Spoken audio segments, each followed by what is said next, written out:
The year 82 DA was a defining one for the Vasadlan peoples, with the loose federation of tribes that had been migrating from beyond the borders of Nomos finally settling across a large grassy steppe in the north of the continent.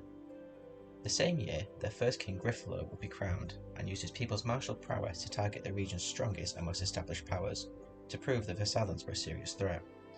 In the following weeks, the nomads would be on the move again, moving through and decimating the Othiea and Masurian provinces on the eastern side of the river Drazdil. After this rapid conquest, an agreement would be made with the Masurians, due to the nomads failing to capture a sizable fort on the eastern bank of the river. The two nations would then enter a tentative peace with one another.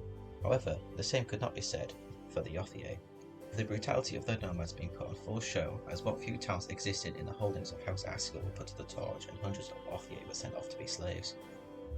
Due to this barbarity, the High King of the Othiea, Lan Adol, refused to negotiate a peace, only demanding that all lands be returned unless the Vasadlans wanted to face the full might of all these realms.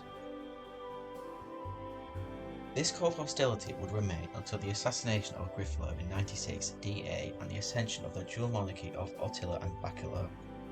Othiea had previously dealt amiably with the Othiea a few years prior, negotiating the return of a handful of Othiea hostages, using the languages of the Othiea and behaving as a gracious guest.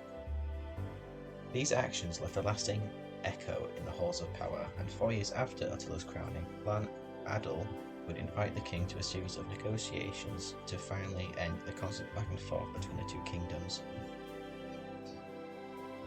The Othiea desired peace in the region because of the nearly weekly raids west of the river, causing huge damages to the region and upsetting local peace. The Vasadlans wanted peace for another reason, as even though the raids brought gold into the kingdom, it did not make its way to the crown, and only so to increase the power of lesser lords.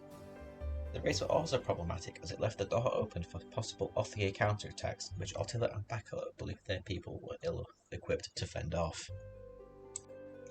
The first round of negotiations were much like previous ones, with the High King of the Othiea demanding all conquered Othiea lands be returned to his realms. However, in a departure from previous attempts at peace, a large payment of gold and other riches was also promised in exchange for the land. This went a long way to showing the Vasadlan delegation that Othiea were willing to compromise, but the deal was ultimately shot down by Othiea. The Vasadlans would return with their own proposition a few days later, proposing that all Othiea still residing in the conquered land be sent west to live with their own kind. In exchange for stopping raids, a yearly fee would be paid to the kingdom. Lan Adol refused this deal on the grounds that the land was Othiea first, and any attempt to remove them would result in a war. In the third round of negotiations, the deposed Lord Askell would propose that his lands be set up as an independent state to serve as a buffer between the Othiea Realms and the Kingdom of Vasadla. He offered a large payment to both powers in exchange for this, but was laughed out of the room by the Vasadlans. This would be the last time House Askell would ever have a seat at any major negotiations again. Negotiations would carry on for a few more weeks before a deal was eventually agreed upon. All Vasadlan raids would be stopped, with the kings of Vasadla agreeing to punish any lord who carried out a raid with death and all the land and horses being taken over by the crown. In exchange, the Othiea would pay for any people who broke the treaty, with them being put on trial in the realms and dealt with however they saw fit. The land east of the river Drazdil would remain under the control of Vasadla, with the native people there being left to their own devices for as long as the region remained a majority Othiea.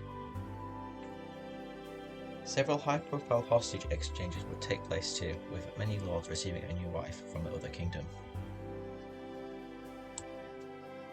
The negotiations at Rasek would go a long way to normalise relations between the two powers of the Othiea and the Kingdom of Vasadla, with the years of turmoil finally being put to rest. This video was based on events created by writers from the Realms of Sabrim, a collaborative world-building community that is free to join and participate in. A link to it is in the description of this video.